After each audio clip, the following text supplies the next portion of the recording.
Welcome to the Library of Virginia. I'm Catherine Fitzgerald Wyatt, the Education and Outreach Manager here at the library, and I am delighted to welcome author Alan Pell Crawford, who will be discussing his latest book, This Fierce People, The Untold Story of America's Revolutionary War in the South. And this program is part of the library's overall programming commemorating Virginia's role in the 250th anniversary of American independence. In his book, Crawford explores the overlooked story of the critical aspect of America's Revolutionary War that was fought in the South, showing that the British surrender at Yorktown was the direct result of the Southern campaign, and that the battles that emerged south of the Mason-Dixon line between loyalists to the crown and patriots who fought for independence were, in fact, America's first Civil War. Upending the essential American myth that the War of Independence was fought primarily in the North. Growing up in New Jersey, that's what I learned.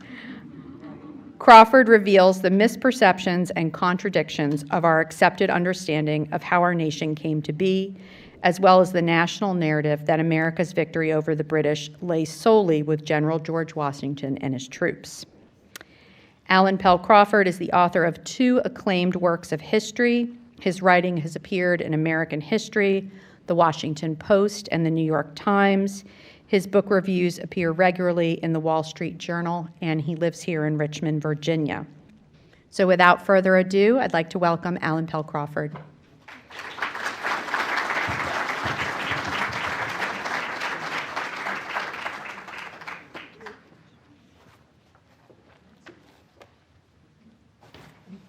Thank you, and if I go on too long, just do this. I'll take you up on that. Okay.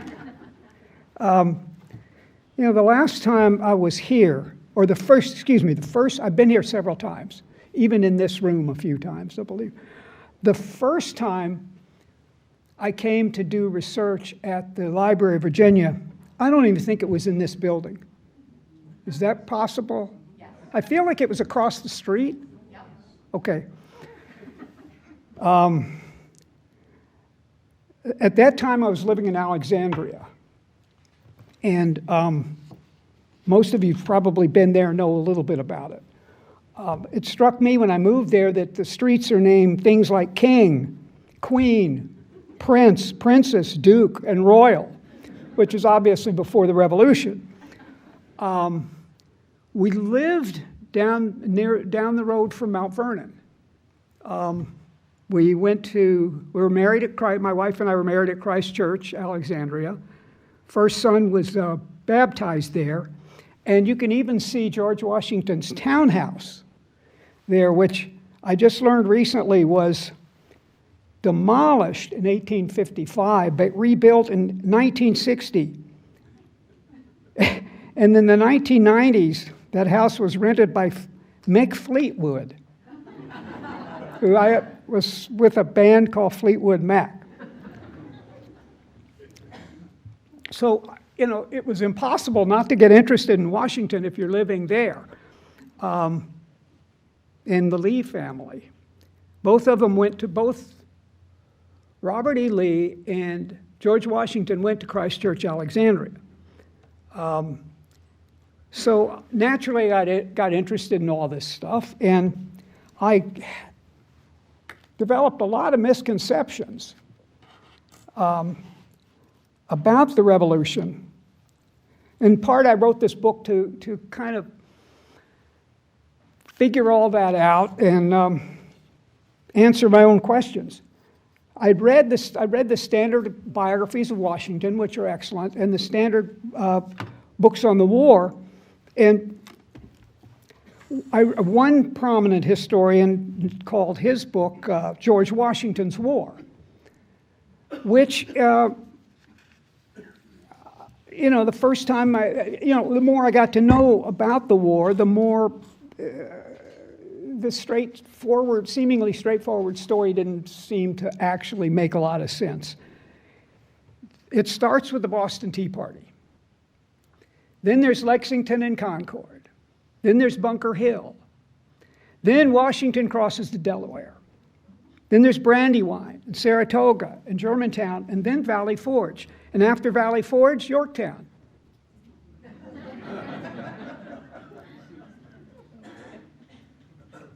And again, the more I got into this, the less that seemed right. The last major battle in the North was at Monmouth. That was in June of 1778.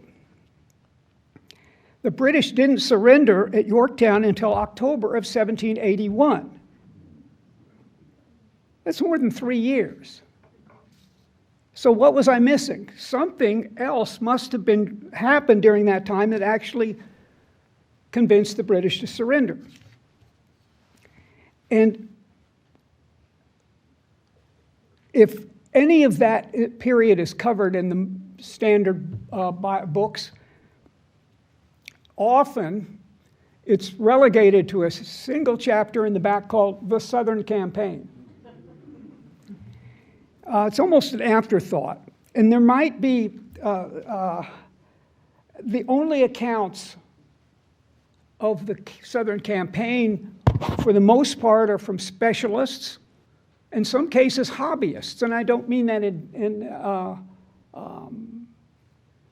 dismissive way, but it's people who are not academics, who are not professional historians. They'll get very interested in a battle and write the kind of book that I ended up depending on to get the information that I wrote about. And what puzzled me as well was that Washington, as monumental a figure as he was in the war, was actually in the North the whole time. He was in New York and New Jersey, and he crossed the Potomac only when Cornwallis had taken his position at Yorktown, and the French admiral told him he could not keep his ships off the Virginia coast forever, and if Washington was coming south, he needed to do so now. Now, some of the information is in the biographies. In fact, the first histories of the war, as I understand it, were actually in biographies of Washington written largely from people in New York and Massachusetts.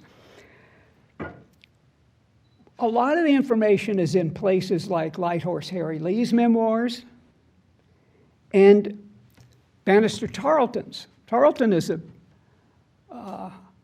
much reviled figure, and I can understand why, but I actually enjoyed his book. There's a kind of in both Lee's book and Tarleton's, there's a sort of an antiquated English prose style that it's charming to not everybody these days, but I liked it. Now, there are reasons the Southern Campaign is totally overlooked, especially these days, and we can speculate about some of those when the time comes for questions. But it occurred to me the more that I learned that the standard histories leave out some of the great battles and great characters in the war. They also do not sufficiently convey the extent to which the war in the Carolinas and Virginia and Georgia was a civil war of a most unfathomable ferocity. Readers tell me they were astounded by that aspect of the Revolution, and why not? It shocked Nathaniel Greene. In December of 1780, just after Washington had appointed Greene as head of the Continental Army in the South, Greene told Samuel Huntington, who was president of the Continental Congress, that in the southern backcountry, supporters of independence and opponents of it, and I quote, pursue each other with as much relentless fury as beasts of prey. Men and boys who had not enlisted in the war are frequently murdered, and this is Greene, frequently murdered as they ride along the road, and great numbers of Tories are waylaying the roads, waiting for unsuspecting victims to appear. Greene also told Alexander Hamilton, who was then an aide-de-camp to Washington, that the division, again a quote, the division among the people is much greater than I imagined, and the Whigs and Tories persecute each other with little less than savage fury. There's nothing but murders and devastations in every quarter. Greene said it was almost impossible to feed his army because the whole country is in great degree laid waste. And the spirit of plundering made the challenge even more daunting. Civil government had almost completely broken down, and here I'm going to quote my own splendid prose. The ravages of war were obvious almost everywhere you looked. Towns that had been bustling with business before the war had been reduced to smoking ruins. Bridges over the rivers that cut through the countryside had been demolished, preventing armies from crossing from one side to the other, but also made it impossible for fleeing civilians to do so. On farms, fences had been torn down to be used as firewood, and the horses, cattle, sheep, and hogs that they had once confined had been taken away by passing armies or slaughtered on the spot. Fields lay fallow, and farms produced little food. The owners whose farms still operated either found their corn, wheat, cattle, or hogs taken by passing troops or paid for with worthless promissory notes. On plantations, slaves who had worked the field had either gone over to the British or otherwise wandered off. Farmhouses, also commandeered by passing armies, had been plundered of their furnishings or sometimes burned, just as churches had been. Neighbors who had been friends and sometimes in-laws were now at war with one another. Widows and fatherless children wandered on country lanes carrying their few belongings with them. Sickness and disease, rampant among soldiers and on prison ships, quickly spread to non-combatants. Commerce had come to a standstill. Inflation was rampant and currencies had lost their value. As for the disease on prison ships, Andrew Jackson's mother went south to treat sick soldiers and died. She never came back. And he was still a child at the time. The Continental Congress, what there was of a national government, was effectively bankrupt, getting by on loans from France, as dependent upon foreign governments for money as the army was for supplies. In 1779, Virginia was having a terrible time getting men to enlist because, and I love this, the state was running low on liquor. In an effort to save grain, the Virginia General Assembly cut the customary ration of 1/4 of a pint of liquor a man per day, and enlistments fell. Some armaments were being produced at ironworks, one here in Richmond, and carried by wagon into the Carolinas, but Benedict Arnold, when he captured the city in December of 1780, put a stop to that, destroying foundries, supply houses, and mills. Benedict Arnold, let's not forget, was an American. In significant ways, the war in the South was, as mentioned, a civil war. And the British, deciding in late 1778 to take the war to the South, were banking on the likelihood that it would be a civil war. When the war in the North had reached a stalemate, the British took the war to the South in the belief, not without reason, that great numbers of loyalists in Georgia, the Carolinas, and Virginia would fight the war for them. And there was something to that strategy. We often forget the extent to which it involved Americans fighting other Americans.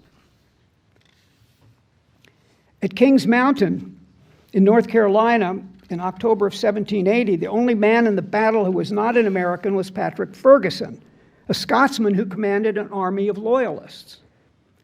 These loyalists, taking a position on the mountaintop, and it's worth a visit. A lot of these places are worth a visit, Kings Mountain especially so, faced a makeshift force that came to be known as the Over-Mountain Men, men who had crossed the Appalachians from what is today Kentucky and Tennessee.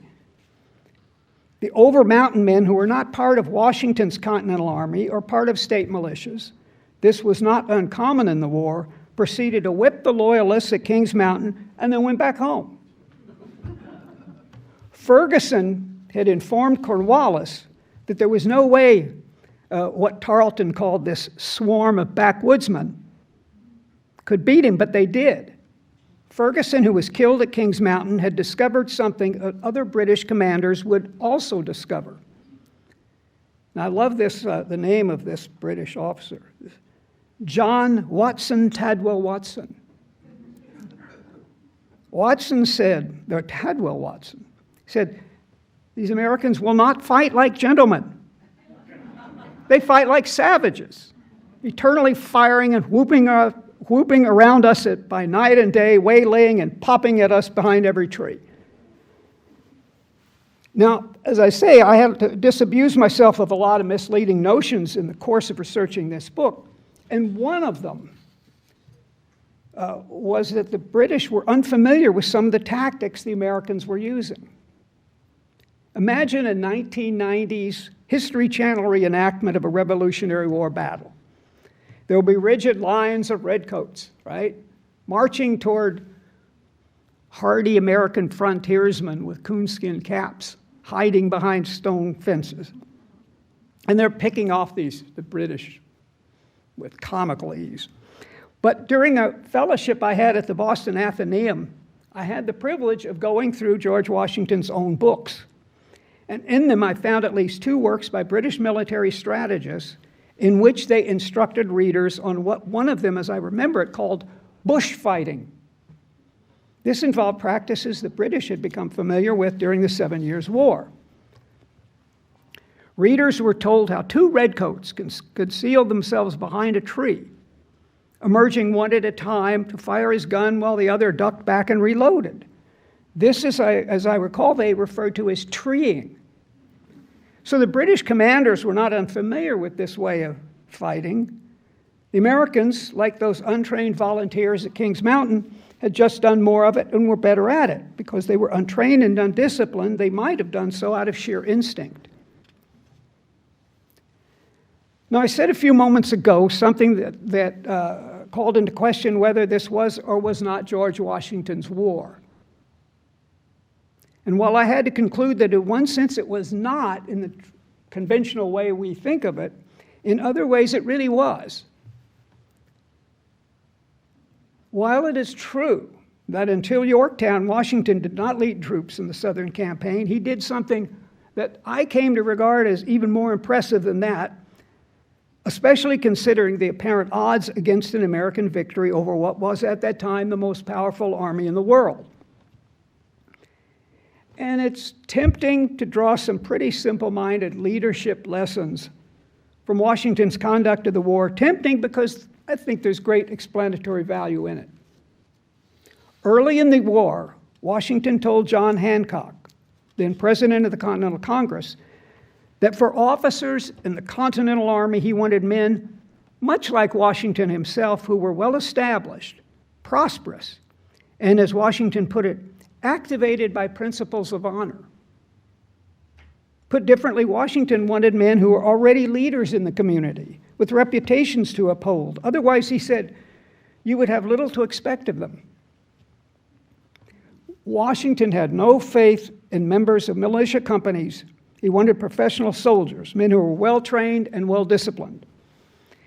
He not only had no confidence in what we would call guerrilla fighters, men like Francis Marion, he had disdain for them.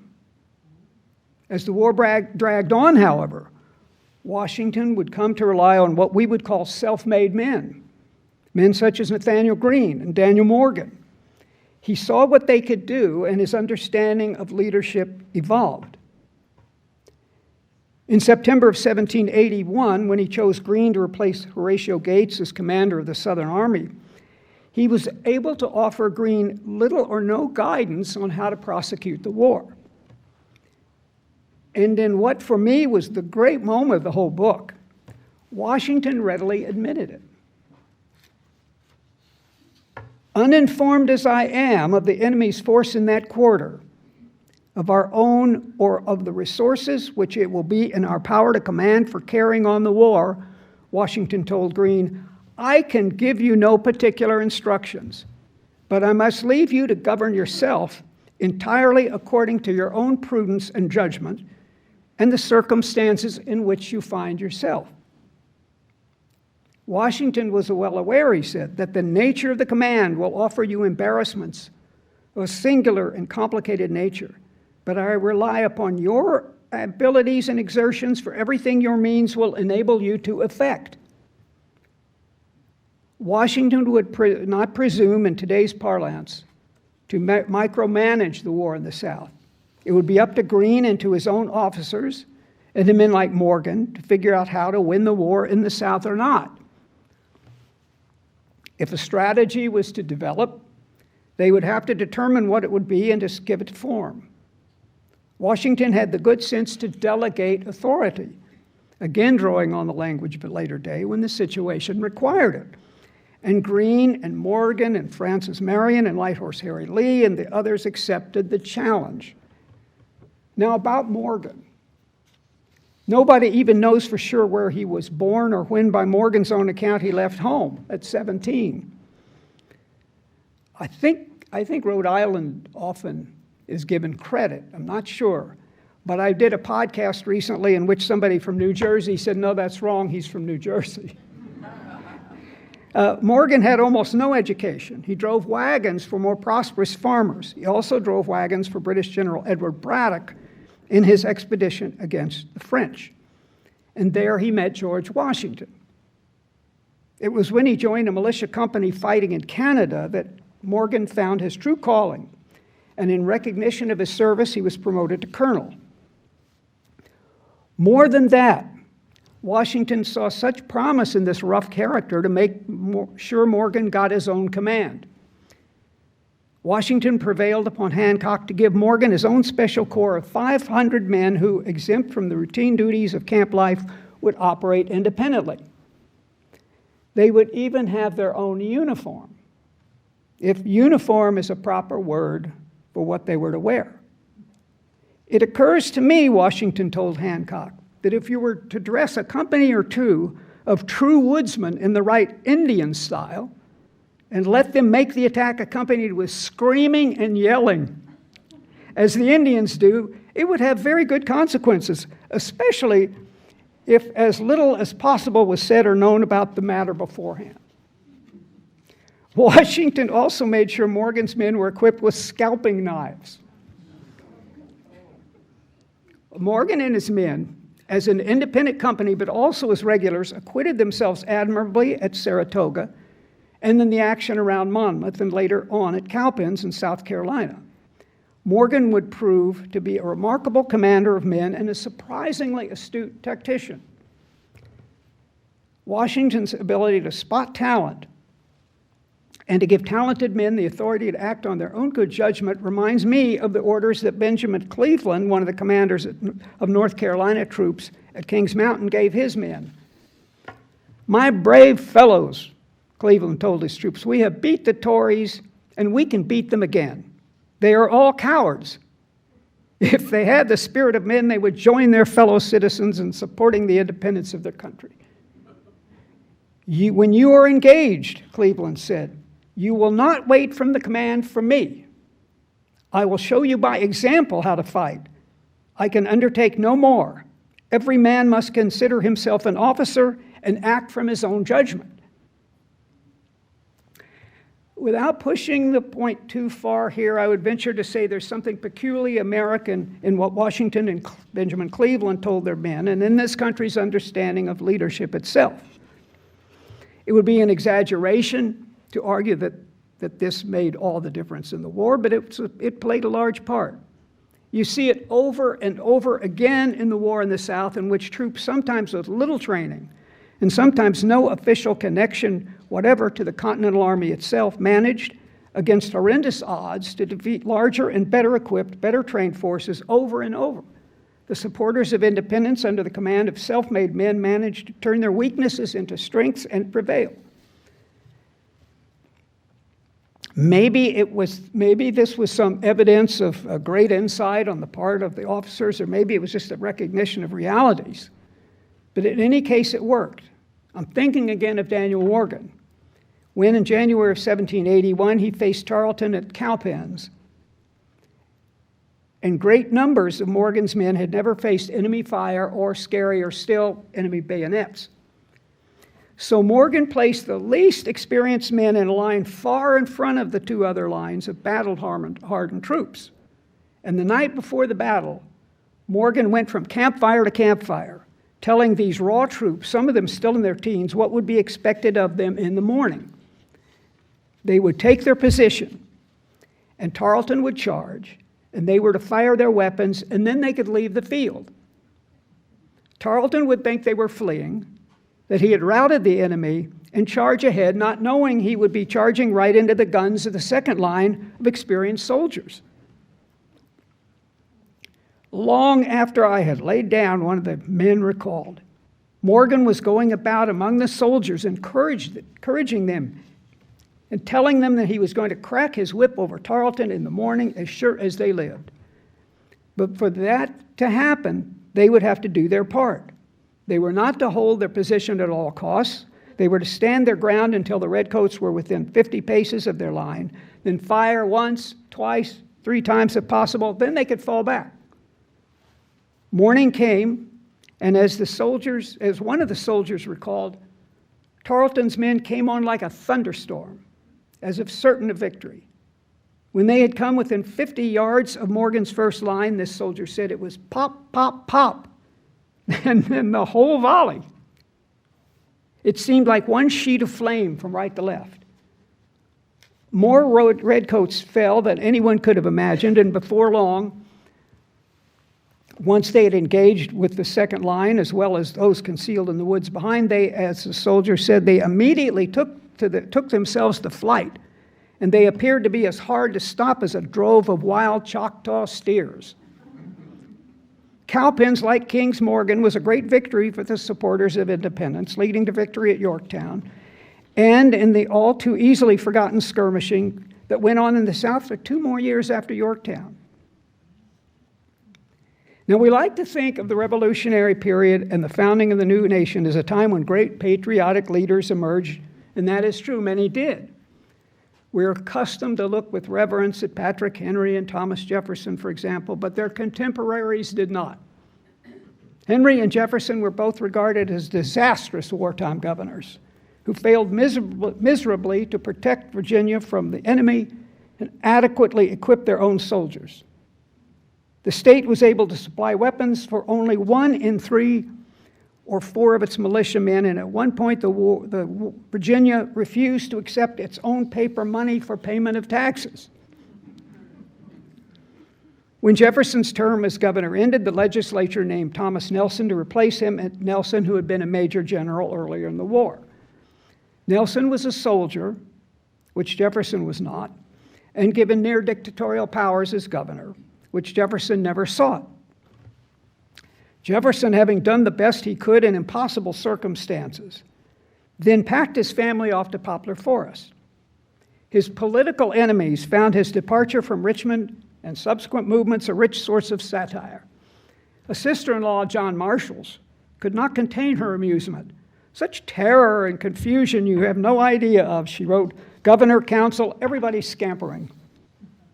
Nothing is more laughable, she said, than the accounts we have of our illustrious governor, who they say took neither rest nor food for man or horse till he reached Monticello. It's unfair, but it gives you some sense of the irreverence with which Jefferson's contemporaries viewed his performance as wartime governor, and again helps us see that period of our nation's founding with greater clarity. As you probably have noticed, Jefferson's reputation has not improved in recent years, which brings us to the whole sorry subject of slavery and the role it played in the American Revolution, especially, of course, in the South. This is an endlessly rich subject, and it is getting a good deal of attention these days for understandable reasons. I mentioned earlier why the Southern campaign is given short shrift in standard accounts of the Revolution, and the fact that so many Southern commanders were themselves slaveholders is an important consideration in accounts of the war written in our time. Here, as in almost everything else in life, irony abounds. How is it, Samuel Johnson asked at the start of the war, that we hear the loudest yelps of liberty among the drivers of Negroes? And Johnson, to be fair, was referring in this instance not to Southern officers, but to Americans in general. Abigail Adams noticed this too, telling John, "It always seemed to me a most iniquitous scene to fight for ourselves, for what we are robbing and plundering the Negroes of, who have as good a right to freedom as we have." All of this seems pretty obvious to us today, but Edmund Burke, in his March 1775 speech on conciliation with the colonies, from which my title is taken, saw something here that others of less penetrating intellect have failed to see. Burke noticed that the spirit of liberty, in his words, was greater in the South than in the North, precisely because of the institution of slavery. In Virginia and the Carolinas, Burke said, they have a vast multitude of slaves. And where this is the case in any part of the world, those who are free are by far the most proud and jealous of their freedom. Burke in no way intended, as he said, to commend the superior morality of this sentiment, which has at least as much pride as virtue in it. He says, but I cannot alter the nature of man. The fact is so, Burke said, and that these people of the southern colonies are much more strongly and with a higher and stubborn spirit attached to liberty than those to the northward. And in such a people, Burke said, the haughtiness of domination combined with the spirit of freedom fortifies it and renders it invincible. And as we've seen, invincible it proved to be. We may wish the sources of this spirit of freedom were other than they were, but wishing will not make it so. I mentioned the beating that Jefferson's reputation took even during the war, and as we know, his reputation has taken an even bigger beating lately. The one leader whose reputation has remained intact, and rightfully so, I believe, was Washington. I mentioned Benedict Arnold. Everybody always remembers Benedict Arnold and how Washington was so terribly mistaken in his assessment of Arnold's character. This is unfair. I came to believe the more I learned about the war. It's unfair in this sense. Washington was in fact a remarkable judge of character, and the confidence he placed in men like Greene and Morgan demonstrate. Maybe Arnold is the exception that proves the rule, if that's what exceptions do.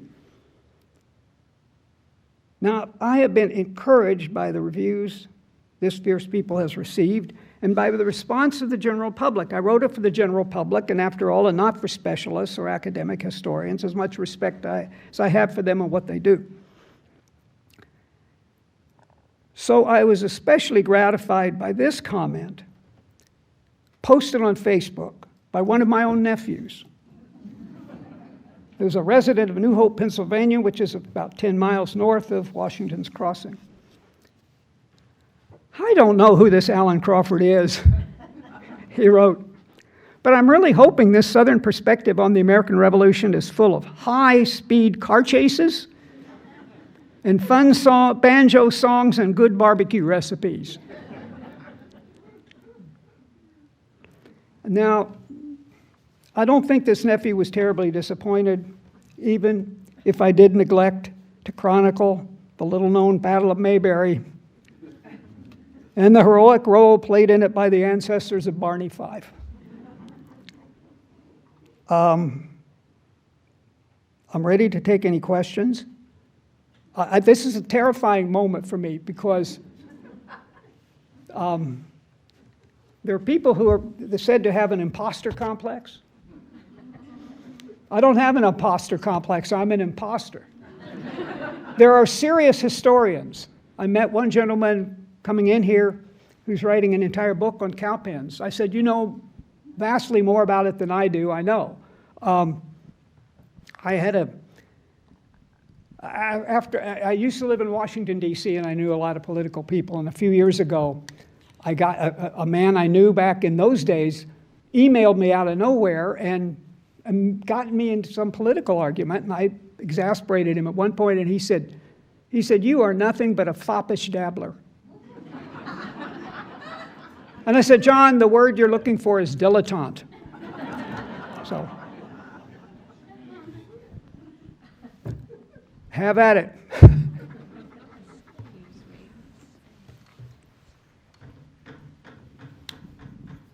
Hi there, I'm from Kings Mountain, actually grew up there, so this is very, very happy for me to hear all these It's a wonderful place. Yes, it's a I've great been there place. twice. Yes, everyone should go. It's a great battlefield that's been preserved, and Ferguson's grave is still there, you can see. Yeah. So I've always been fascinated about the Over-Mountain men and their background, the Scots-Irish background. Can you talk a little bit about how that may have played a role?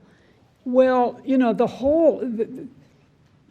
this opens up it's an important question. It opens up a huge subject, but there is part of the divisions in America at this time, you had plantation masters along the eastern seaboard, right? And then the farther you got into the countryside, into the back country, you had often a breakdown of communications. The regulator movement came into being, which was people in the back country lashing back at the well-established people in the East and for failure to enforce laws and that sort of thing. So I hope this is responsive. So you had a different kind of personality developing in the backcountry and beyond the Appalachians. So you had a hardier, more pioneer spirit operating, and they were not given to institutional life the way George Washington and Thomas Jefferson and some of the Lees were. That was a very different way of life. And so I can't recall their exact motivations, but they were, as you mentioned, they were, and this does fit, they were coming over to fight other Americans, right? Even though Ferguson was in charge. And so that the personality types, you're right, are significant in this Scots-Irish and Germanic in some cases, people in the backcountry versus the Anglophile William and Mary grads. You know what I mean. Is that sort of helpful? Yeah. I was very happy to hear you talk about Nathaniel Greene.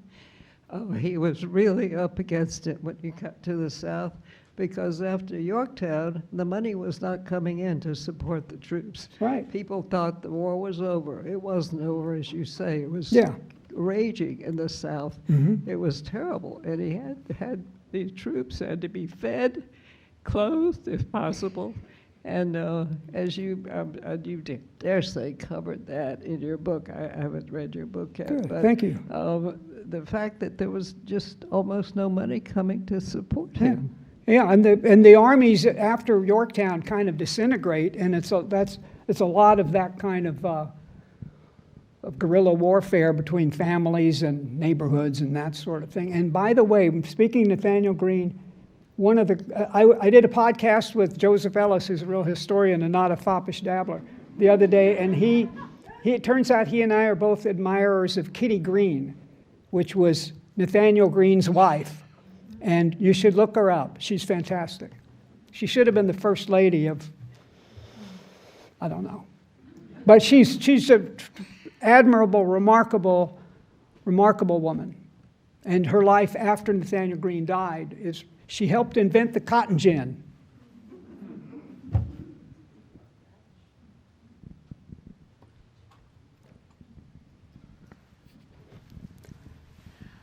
So I actually used your book as a part of a research project that I had for school, focusing on the Revolutionary War in the South, but specifically more minor characters that had a role to play, like Lieutenant Colonel John Lawrence and also William Moultrie.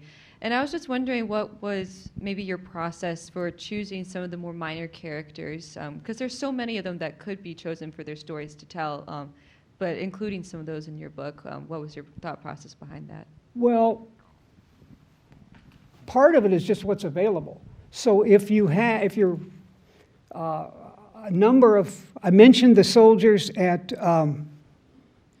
Cowpens and Morgan going around. There are accounts left by common soldiers for their families or pension records and all sorts of things like that. And they're vivid, day-to-day, life as lived documents telling what it was like the morning after the battle and the soldiers are groaning and dying on the field and that kind of thing.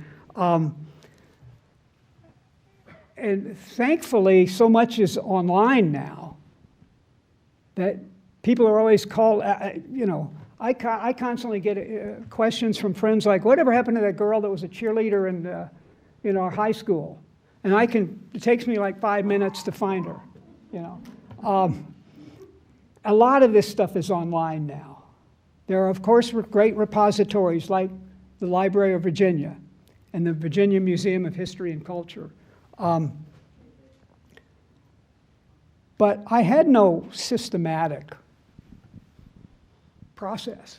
You know, you just keep digging and digging and digging, and as I said, a lot of these books are written by not professional historians, and they are often in the communities where Kings Mountain or something happened, and they have access to material, and you buy their book and start digging through that, and then you try to tell the story. I wasn't trying to make an ideological point. I got excited about these people and the stories, and I wanted to tell that and make it vivid for the readers.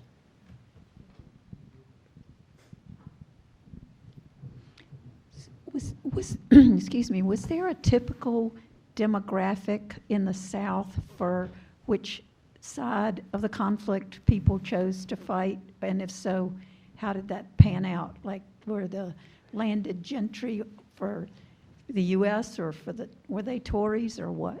Well, no, it's immensely complicated. There's a book called, gosh, I wish I could think of the name of it. John Piketch is a friend of mine who wrote a book on the role of enslaved people and American Indians and 3 different demographic groups. But it would be tempting to think that the large landholders on the east were loyalists, but they weren't. They didn't want to be taxed. They wanted independence from England, right? And then you get farther into the backcountry, and for all kinds of reasons, they tend to be, perhaps because, again, this stuff is immensely complicated. It's beyond my capability.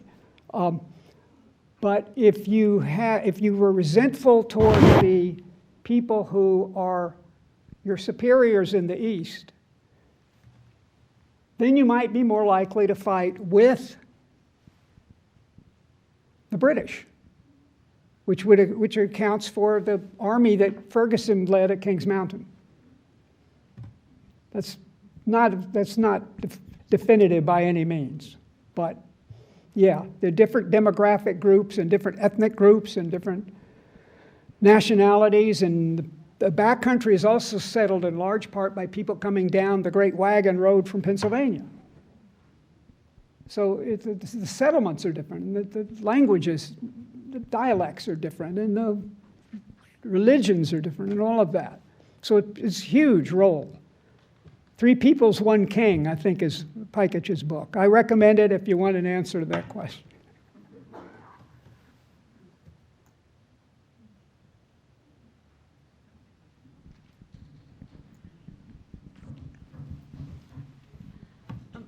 Can you talk a little bit about some of the French Huguenot second and maybe even third generation characters that you included in the book?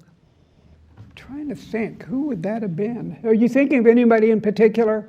There was Frances Marion. Mary, of course, right. Again, there is a kind of hardy independence of some of these people. And they, that's another question where I'm not equipped to really analyze. But you had a character type, I think, emerging again with people like Marion, who are not institutionalists, who are, in fact, when Marion's troops first show up, I think, at a camp that Greene has, they're kind of laughed at because they're bedraggled and don't look like real soldiers. And so you had a kind of a mixing bowl, what is the term? Melting pot of cultures in the backcountry that is very different from Washington and Lee and Jefferson and the other founders. And so that's going to play a role.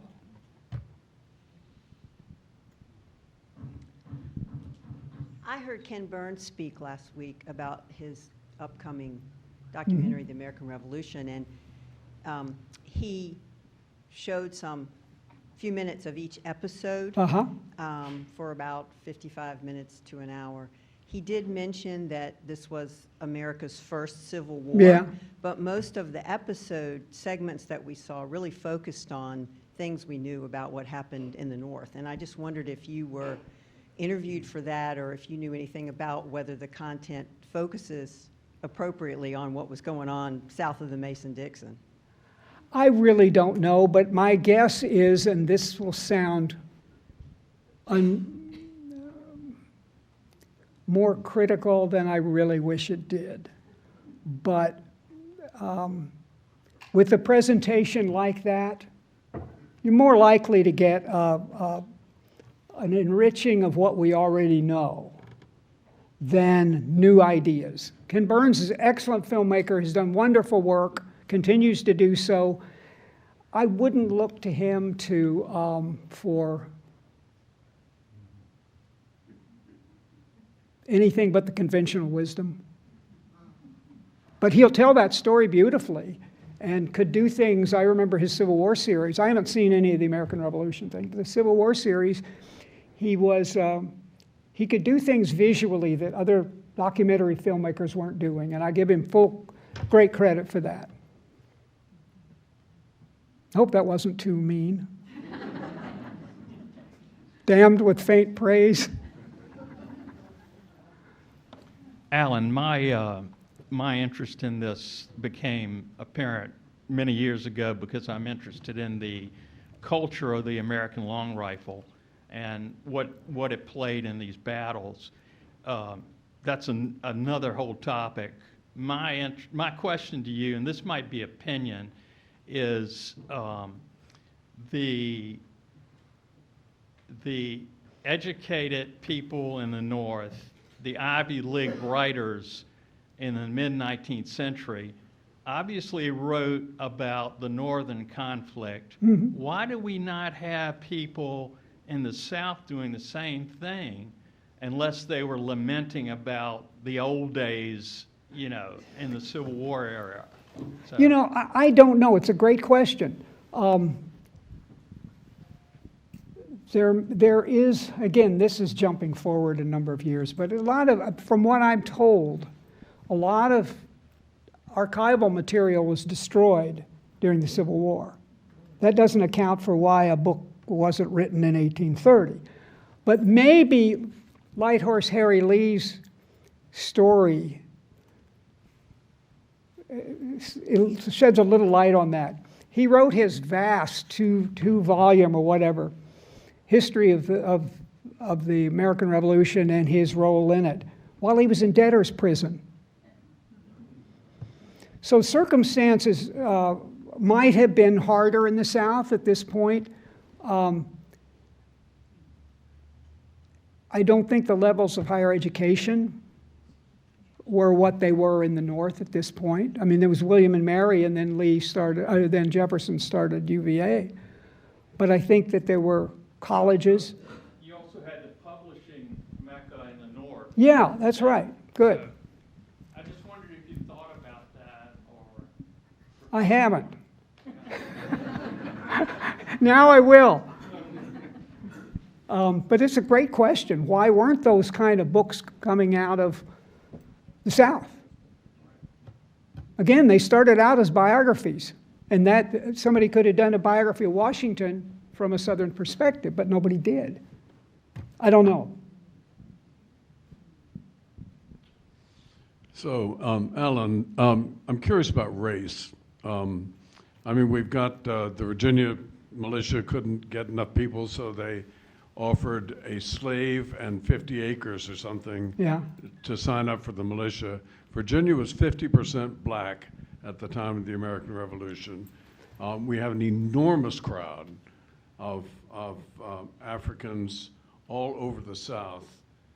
Dunmore tries to recruit them here in Virginia.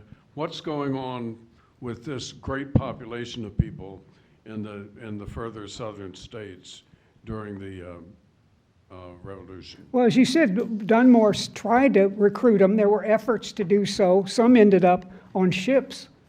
And when Dunmore's work collapsed, again, I've embarrassed to say I don't know the answer to that. There were enslaved people leaving plantations. There were never successful efforts to recruit them.